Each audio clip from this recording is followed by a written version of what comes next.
بالا کوٹ پتہ چلا جی بالا کوٹ بالکل ڈسٹروائے ہو گیا. تو مجھے یاد ہے میں دوسرے دن جب بالا کوٹ کیا تو 3 میل کا ٹریفک جیم تھا بالا کوٹ.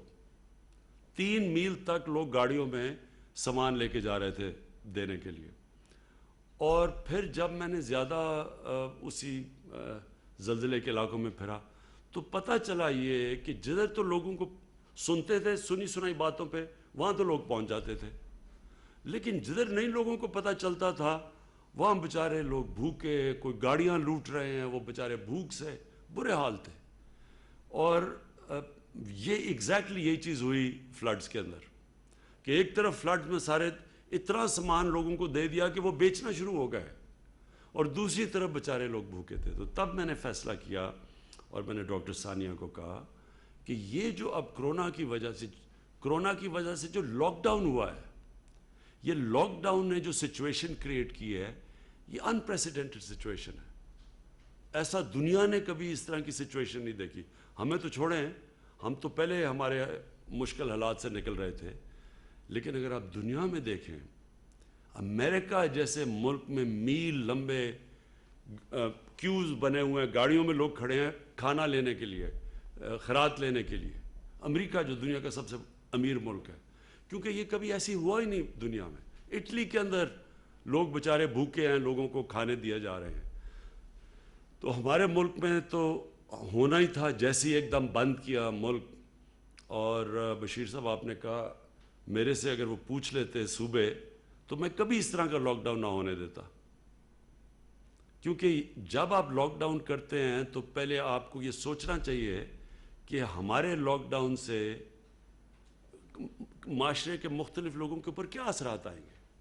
تو جب تک آپ یہ نہ سوچیں کہ جو بیچارہ دہاڑی دار ہے, جو غریب آدمی ہے, جو چھابڑی والا ہے, جس کا جو کمائی کرتا ہے تو بچے کھاتے ہیں گھر پہ, تو جب آپ نے ان کا روزگار لے لیا تو ان کے گھر والوں کا کیا بنے گا.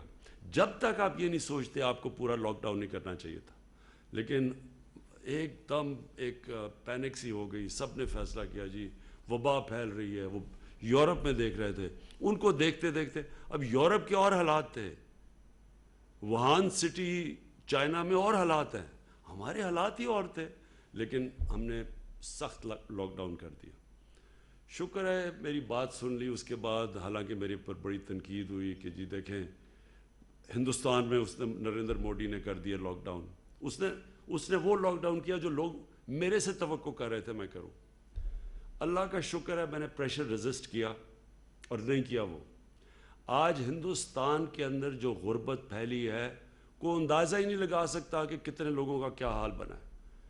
34% جو ریسرچ آئی ہے, 34% عوام اس وقت یا بھوکی ہے یا بیماریوں کی طرف جا رہی ہے یا بھوک کی طرف سے اس غربت پہ جا رہی ہے جو کچلے جا رہے ہیں غریب لوگ.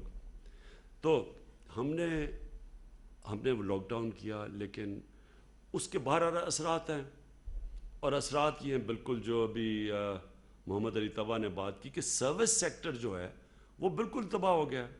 ہوٹلز بند, شادیاں ہال بند, جو بھی کھانے پینے, ایک بہت بڑا سیکٹر 30% پاکستان سروس سیکٹر ہے. تو اس لیے میں نے پرائم منسٹر ریلیف فنڈ شروع کیا. اس کا مقصد صرف ایک تھا کہ ہم ایک تو بالکل نیچے غریب لوگ ہیں ان تک تو احساس پروگرام سے, اور جو بالکل عاطفہ آپ نے ٹھیک کہا کہ کوئی مثال نہیں ہے کہ اتنا زیادہ کیش اتنے تھوڑے وقت میں اتنے شفاف طریقے سے اتنے زیادہ لوگوں میں بانٹا گیا ہو.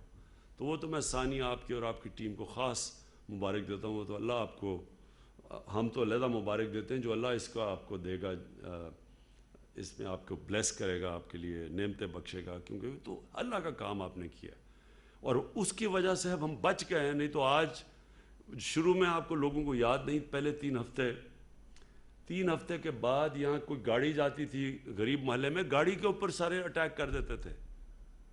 یعنی غریب گاڑی والوں کو کئی دفعہ جان بچا کے بھاگنا پڑا کیونکہ بھوکے لوگ تھے بیچارے.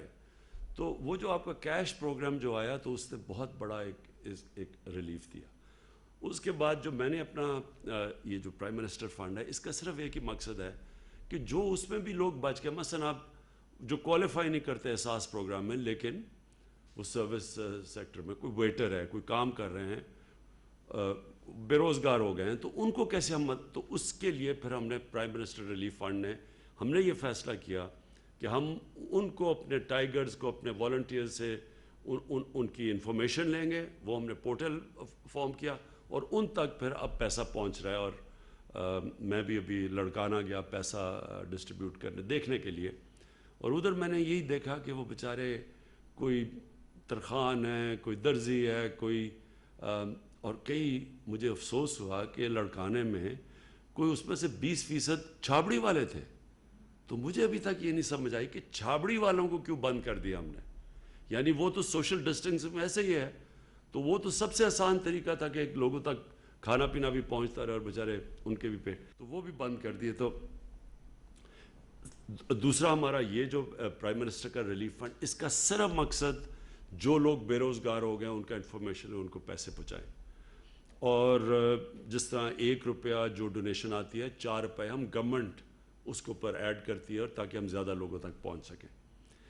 لیکن جو آج ثانیہ نے جو ڈونرز کو اکٹھا کیا, ڈونرز کو ان کے ساتھ, یہ سب سے بہترین طریقہ ہے کہ ہم ایک پوری ویب سائٹ کے اوپر انفارمیشن دیں لوگوں کو کہ جو لوگ بھی مدد کرنا چاہتے ہیں ان کو پتہ تو چلے کہ وہ مدد کدھر کرنی, کدھر مستحق لوگ ہیں. تو وہ جو پورا میپ بنایا ہوا ہے اور پوری ایک اسپاٹس بتائے ہوئے ہیں کہ کہاں کہاں لوگوں کو ضرورت ہے, یہ میرے خیال میں یہ سب سے بہترین کام ہے. اور یہ ہمیں مسلسل کرنا چاہیے.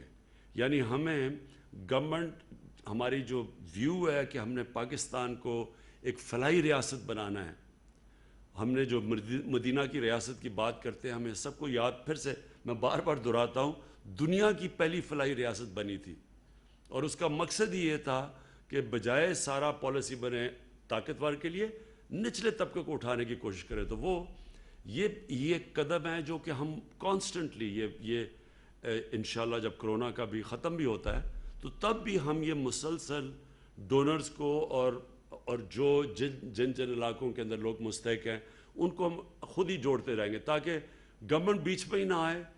ایک طرف ڈونر ہے وہ ڈائریکٹلی دے پیسے ادھر جدھر کے مستحق لوگ ہیں. اور پھر جو آخر میں یہ جو لنگر اور یہ جو ہم نے پناہ گاہ بنائی ہیں, یہ تو ہم نے کرونا سے پہلے ہی اس نتیجے پہ پہنچ چکے تھے کہ پاکستان میں جو لوگ سڑکوں کے اوپر سوتے ہیں, کیوں سڑکوں پہ سوتے ہیں؟ سردیوں کی انتہا ہوتی جب ٹھنڈ, یا اسلام آباد میں 0 ڈگریز پہ ہوتا ہے تو بیچارے لوگ فٹ پاتھ پہ سوئے ہوئے ہوتے ہیں. لاہور میں ہم شروع سے بھی دیکھتے ہیں داتا صاحب کے باہر وہاں ساری سڑکوں کے اوپر لوگ سوئے ہوئے ہوتے ہیں. تو یہ ایک ہمارے معاشرے کے لیے اتنی شرمناک چیز ہے کہ ہم اتنا بھی نہیں کر سکتے کہ یہ بیچارے لوگ پہلے تو پوچھیں سڑکوں پہ کیوں سوئے ہوئے ہیں. سڑکوں پہ وہ اس لیے زیادہ تر سوتے ہیں, وہ آتے ہیں کام ڈھونڈنے شہروں کے اندر. شہروں میں کیوں کام ڈھونڈنے آتے ہیں؟ کیونکہ انہوں نے اپنے بچے پالے ہوتے ہیں, وہاں ان کے پاس پیسہ نہیں ہوتا. اب وہ شہر کے اندر اگر وہ ان کو جب دہاڑی لگانی ہے انہوں نے اور اس سے بچوں کو پالنا ہے تو ان کے پاس کتنا پیسہ ہوتا ہوگا کہ وہ ایک کرائے پہ جگہ بھی لیں, پھر انہوں نے کھانا بھی کھائیں, تو ان کے پاس کتنا پیسہ بچتا ہوگا اپنے بیوی بچوں کے لیے. تو ادھر سے ہم نے یہ پناہ گاہ کا کانسیپٹ لے کے آئے کہ بجائے وہ سڑکوں پہ سوئیں, ہم ان کو عزت سے ایک جگہ پہ ٹھہرائیں, ان کو نہانے کے لیے ہو, ان کو پانی ہو, ان کو کھانا ملے. تو اس سے کیا ہوا جب آپ ادھر پناہ گاہ میں, اور میں بڑی اپنی پارلیمنٹیرینز کو, میں منسٹرز کو کہتا ہوں کہ آپ ضرور پناہ گاہ میں جا کے ان کے ساتھ کھانا کھائیں اور پوچھیں ان سے کہ آپ کے کیا مسئلے ہیں. اور زیادہ تر پتہ چلے گے کہ وہ دور دراز علاقوں سے یا شہر سے ادھر سے آئے ہیں, ان کے پاس پیسے نہیں ہے, کرایہ نہیں ہے رہنے کے لیے, لیکن وہ جو پیسہ سیو کرتے ہیں اپنے بیوی بچوں کو بھیج دیتے ہیں. تو یہ ایک بگننگ ہے جو میری ویژن ہے کہ انشاءاللہ انکریمنٹلی ہم اپنے ملک کو لے کے جائیں گے جس میں رحم ہو, احساس ہو اپنے اس طبقے کا جو اپنی مدد نہیں کر سکتا. اور یہ بھی آپ کا عارف بڑا اچھا آپ کا آئیڈیا ہے کہ, اور میں بھی یہ سوچ رہا تھا کہ ہم تھوڑے اور آرگنائز ہو جائیں تو ہم یہ جگہیں باقاعدہ جگہیں بتائیں گے جدھر باہر سے لیبر آتا ہے, جدھر اس کو چاہیے ہوتا ہے ٹھہرنے کا, جدھر کام کرنے کی جگہوں کے پاس پاس. پھر ہاسپٹلس کے اندر اب کئی دفعہ ہاسپٹلس میں ہم نے دیکھا ہے کہ بڑے ہاسپٹل باہر سے لوگ آتے ہیں, ان کے لوائقین, وہ تو مریض اندر ہوتا ہے تو لوائقین کے پاس جگہ نہیں ہوتی, وہ بیچارے باہر سو رہے ہوتے ہیں. ان کے لیے تو ہم نے یہ فیصلہ کیا ہے کہ ہم انکریمنٹلی انکریز کرتے رہیں گے یہ پناہ گاہ پاکستان میں. اور ہم لوگوں کو, اور میں نے یہ بھی دیکھا ہے کہ لوگ خود ہی کھانا بھیجنا شروع ہو جاتے ہیں. جب لوگوں کو پتہ چلتا ہے پناہ گاہ ہے, علاقے کے لوگ جا کے وہاں دیگیں بھیجنی شروع ہو جاتے ہیں, کھانا بھیج, تو کیونکہ لوگوں میں جذبہ ہے. صرف جو لوگوں کو ایک چیز کانفیڈنس چاہیے کہ کیا جو ہم پیسہ ڈونیٹ کر رہے ہیں یہ ٹھیک جگہ جا رہا ہے, بس یہ کانفیڈنس ہم اس گورنمنٹ نے دینا ہے. ہم نے اس میں یہ جو میرا پرائم منسٹر ریلیف فنڈ ہے, اس کا ایک ایک ہم آپ کو بتائیں گے روپیہ کدھر جا رہا ہے.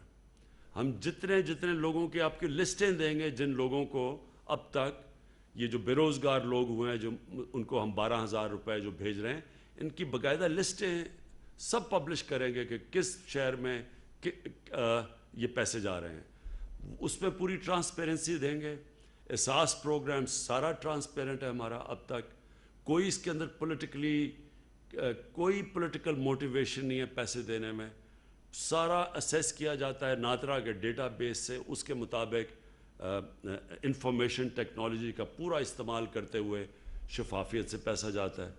یہ تو اور زیادہ آسان ہے, جدھر ہم نے ڈونرز کو اور جو مستحق لوگوں کو ان کو خود ہی اکٹھا کر دیں, وہ خود ہی ایک دوسرے کو پتہ چل جائے کہ گورنمنٹ بیچ میں ہی نہیں آتی. اور یہ جو پناہ گاہ ہے, اس کا سارا کچھ ہمارے آڈیٹڈ ہے, سارے اکاؤنٹس ہمارے. اس میں ہم بالکل یہ اچھا آئیڈیا ہے کہ اگر ہم آہستہ آہستہ جب زیادہ ان کو آئیڈینٹیفائی کر لیں, اسپاٹس جدھر پناہ گاہ کی ضرورت ہے, تو ادھر ہم کئی جگہ پہ گورنمنٹ جدھر سمجھتی ہے کوئی ڈونر آنا چاہے تو ان کو پھر کہیں گے کہ وہ ڈائریکٹلی اسپانسر کر دیں ایک پناہ گاہ. میں پھر سے آخر میں ثانیہ آپ کا اور آپ کی ٹیم کا خاص طور پہ پاکستان کی طرف سے شکریہ ادا کرنا چاہتا ہوں, خراج تحسین پیش کرنا چاہتا ہوں. اللہ کا کام کیا آپ نے. آج ہمارے اگر حالات ہندوستان کی طرح اتنے برے نہیں ہیں تو اس میں ایک وجہ بہت بڑی آپ کے احساس پروگرام کی ہے, اور دوسری یہ کہ شکر ہے ہم نے اس طرح کا جو ہندوستان میں نریندر مودی نے جس طرح کا کرفیو نہیں لگایا, ہم نے وہ نہیں کیا, تاکہ ہم نے پھر بھی نیچے چلنے دیا, کام کنسٹرکشن شروع کر دی. ابھی بھی میرے خیال میں جدھر ابھی جب اگلا یہ جو ہمارا سال ہے, اس میں چیلنج صرف ہمارا یہ ہے کہ ہم کیسے لوگوں کو کام پہ بھی, اپنے کاروبار بھی کرتے رہیں, ان کو روزگار بھی ملتا رہے, اور ساتھ ساتھ کیسے لوگوں کو احساس دلوائیں کہ آپ کو یہ ان شرائط کے مطابق, ان کنڈیشنز, ان ایس او پیز کے مطابق آپ کو کام کرنا ہے, آپ کے لیے. یہ ایک پورا پروسیس ہے. اب ہم پوری اس کے اوپر کیمپین چلنے لگی ہے, ایک میڈیا کیمپین. اپنے جو والنٹیئرز ہماری ٹائیگر فورس ہے, ان کو اب ہم جگہ جگہ بھیجنے لگے ہیں. پورا انفارمیشن ٹیکنالوجی کا استعمال کرتے ہوئے ہاٹ سپاٹس پہ پہنچ گئے ہیں کہ اسپیسیفک جگہوں کے اوپر ہم روکیں گے اس کے پھیلنے سے.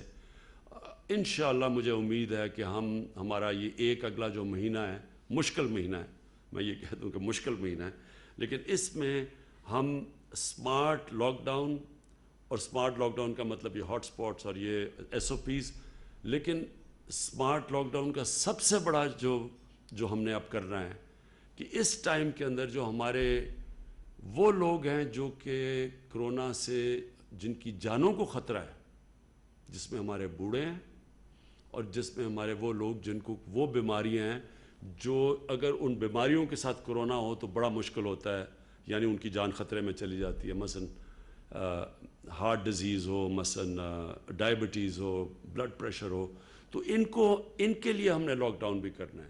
ان کو کہنا ہے کہ آپ ان کی خاص اپنی احتیاط کریں. اگر ہم ان کو بچا گئے تو پھر کرونا کا وہ ایفیکٹ نہیں ہوگا جو ہم نے دیکھا کہ دنیا کے اور ملکوں میں, امریکہ میں ہوا ہے. تو یہ ہمارا اصل میں چیلنج ہے, اور یہ امپورٹنٹ ہے کہ جو اگلا مہینہ ہے, یہ اب سے لے کے ایک مہینہ, اس میں ہم پوری, اگر ہم یہ لوگوں کو بچا لیں لاک ڈاؤن کے سب سے برے ایفیکٹ سے, جو بھوک, غربت, اور غربت کی وجہ سے لوگ مرے, اس سے بچا لیں, اور دوسری طرف ہم کرونا سے اس طبقے کو بچا لیں جو جن کو سب زیادہ خطرہ ہے.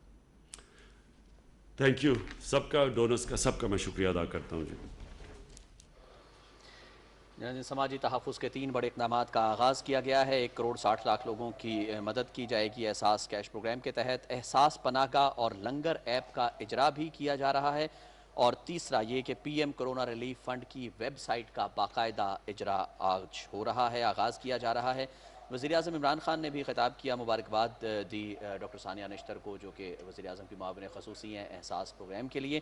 وزیراعظم عمران خان کا خطاب کرتے ہوئے کہنا تھا کہ ہمارے ملک کے لوگوں میں خیرات کا بہت زیادہ جذبہ ہے. ان کا مشاہدہ ہے کہ جب بھی ضرورت پڑتی ہے، اعتبار اور اعتماد ہو تو عوام فلاحی کاموں میں سب سے زیادہ آگے رہتی ہے. سمارٹ لاک ڈاؤن کی بات کی انہوں نے، آخر میں ان کا یہ کہنا تھا کہ ایس او پیز پر عمل درآمد یقینی بنا رہے ہیں. خاص طور پر وہ لوگ جو کہ مختلف قسم کی ڈیزیز کا شکار ہیں، ہارٹ ڈیزیزز ہیں، سانس کے مسائل ہیں، اور اس کے ساتھ ساتھ جو ہے ان کی کوشش یہ ہوگی کہ اگر ان لوگوں کو بچا لیا جائے تو پھر کرونا کا اس طرح سے ایفیکٹ نہیں آتا. اب سے جو یہ مہینہ شروع ہو رہا ہے، یہ 30 ڈیز جو ہیں بہت زیادہ اہم ہیں. اس میں ہمیں بہت زیادہ احتیاط کرنی ہے تاکہ کرونا کا ایفیکٹ یا بیک لیش اس طرح سے نہ آ سکے.